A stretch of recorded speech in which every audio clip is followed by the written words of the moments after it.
had the opportunity to read more. Well, this is the belief and the driving force of the South African Book Fair. For the very first time, Johannesburg will be able to enjoy the exciting literary program designed to satiate, well, the appetites of the most voracious reader, as well as inspire new ones.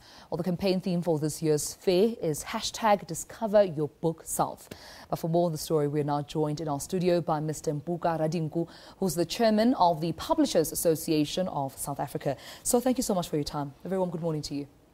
Morning, and thank you for having me here. Thank you so much. Yeah. Well, we understand that the South African Book Fair is actually happening in Johannesburg for the very first time. Just tell us more about the history of this book fair and when it started. The book fair started in 2006, and it was known as Cape Town Book Fair, in line with the tradition of naming book fairs as in line with the cities that they are held in.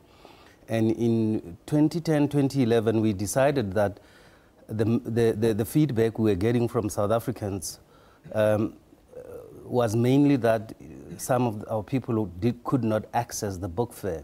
And we decided that firstly we've got to change the name from Cape Town Book Fair to South African Book Fair, so that there's access to the book fair by all. And has a wider reach. And it's got a wider reach.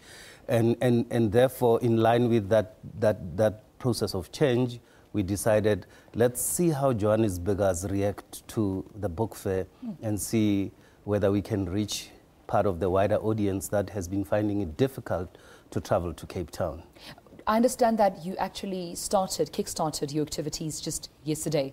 What has been happening yesterday, and what can people expect as of today and tomorrow as well? Yeah, largely what was happening yesterday, we dedicated the day to education, bringing the children in and having some of South Africa's best writers like reading stories to them, and also having the kids zone where they could have exciting activities, so that children could begin at a very young age to have the relationship between their upbringing and books. Yeah. What we also had yesterday was some topics that looked at the craft of writing, but those will be carried on tomorrow. Today, actually, before I came here, I was attending a session addressed by the likes of Professor Xolela Mangu, Salim Vali, Achille Mbembe, which was looking at decolonizing culture and the institutions, of course, with reference to the Roads Must Fall campaign. There was also a discussion on the power of family, because we're having a veritable menu of topics that can address the tastes of all our public. It's actually interesting to hear that there are, different themes that are brought forward to the table so that it allows for engagement even with the audience members. Certainly, because we can't just focus on writing and look at the different genres, novel, short story, drama. We also have to branch out. In fact, one of the topics that will be discussed this afternoon, I think, is called Seduced, to look at, Dr. Eve will be looking at the threat to marriages and relationships. Interesting. But there are also serious topics like looking at the economy, and we're having people like Herman Mashaba looking into that. And later on, we'll also be looking at the political scenario through a topic that has been phrased, South Africa at a fork in the road. Interesting. People like Stephen Friedman, Professor Stephen Friedman, and Adam Habib will be chairing the session. And what about children? Do you have any books so far, anything that would tickle children's taste buds? Oh yeah, we've got a lot of children's books. We've got people like Eleanor Sisulu, who with the Puku project have been producing books that appeal to children, and yesterday they had several sessions. As I said, Gina Mhlope was reading to children yesterday, even today. And we've got a whole host of publishers around the country who have come and are exhibiting some of their best children's books. Wow. And of course, we've got a range of books, whether you like fiction, non-fiction, or creative books. It seems like we have a wide array of options that people can choose from. But in my opening, I did say that the South African Book Fair feels that the world will be a better place if people read more. Certainly. Do you share the same sentiments? Do you feel that South Africans particularly haven't yet adopted a rich culture of reading more? 100%. In fact, a few years back, we conducted research that demonstrated that only 14% of our population comprised people who were avid readers. Not that they are not reading. Our people are reading, and at the top of the list are newspapers and magazines, and books come further below. Yep. But we think that, like other countries, if we could introduce books to children very early, and it starts with the home. If children grow up in a home where there are books, they'll relate to books.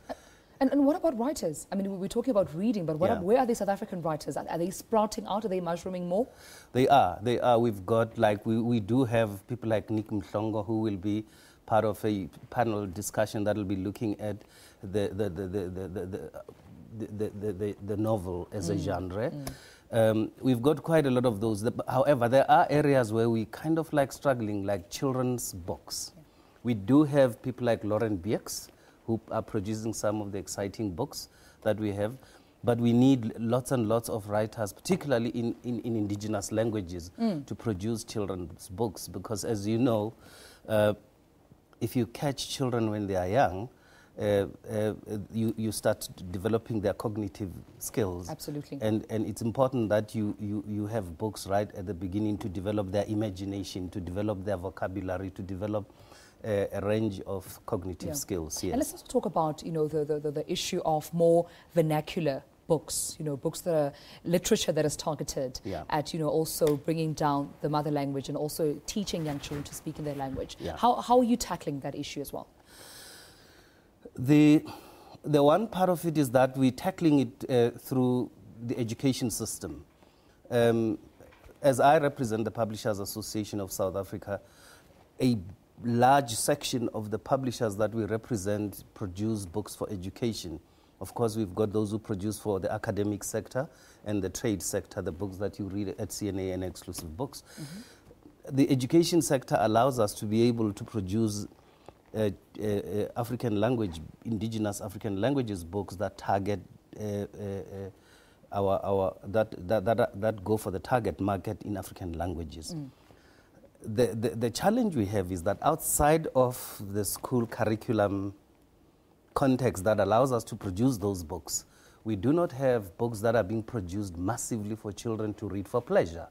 That is the challenge. Okay. However, with a book sector body like the South African Book Development Council, we are trying to have something like the Indigenous Languages Program that looks at addressing that, but we need a great deal of support from government, from the corporates, to be able to help us target that area, which really is a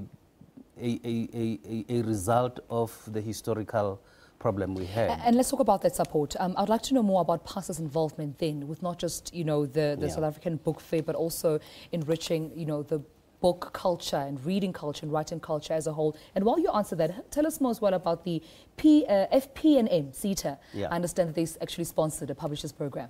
Yeah. FP&M CETA are our key partners, as well as the Mail and Guardian with their literary festival and the Goethe Institute. The FP&M CETA noticed that the publishing industry has got a number of small publishers, small and emerging publishers, who are struggling in the publishing industry because the barriers to entry are rather high.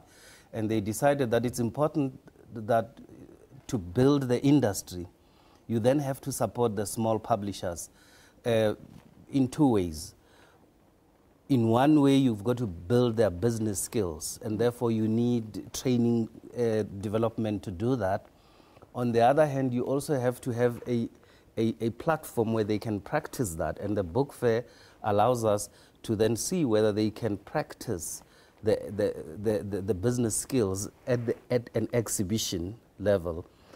But of course, at the training level, you will be looking at things like how do you start your business, how do you deal with craft issues, the dealing with getting manuscripts, editing, designing, the rest. Yeah. You also, but we also look at things like marketing. What are the marketing strategies? What do you do at a book fair to enhance your business? Things like rights selling. How do you make sure that you get your products to target the market that you want? Very key things, they're very key. And because small publishers really struggle, the FPNM CETA sponsored the book fair to be able to build those small publishers, but also to improve the industry, because South Africa in the Southern African region is one of the countries with a very highly developed publishing industry. Yeah. And what about ebooks? Are we seeing more people, also getting into the stream of reading online, also publishing perhaps online? Yes, we have noticed a slow growth among people who buy ebooks. The publishing industry has been, I normally hear people say, is the publishing industry catching up? Technology is there. The reality is that I know that for the last 15, 20 years, the publishing industry has been doing research, has been experimenting with how you migrate what was in paper form into several platforms, digital platforms. The catch is the uptake, because when you produce books on e-books, you've got to have people who then are able to receive them. So we do have, both in the trade sector as well as in education, we do have books that have been produced in e-books, and we are seeing a slow growth. It's growth nevertheless, but it's at a very small base. Yeah. All right, we'll just have to measure and see where it goes. But before we let you go, Mr. Radinku, I need to know where people can access the tickets if they would like to, of course, attend the book fair. The tickets are at Web Tickets. If they can Google Web Tickets. Also, they can follow us on Facebook, that's South African Book Fair, as well as Twitter at South African Book Fair. But they can, the one place where they can access tickets is Web Tickets, or at the venue as they enter. All right, thank you so much. The chairman of the Publishers Association of South Africa, Mr. Mpuka Radinku, thank you so much for your time. Thank you, ma'am. Thank you so much. And of course, if you would like to access, the South African book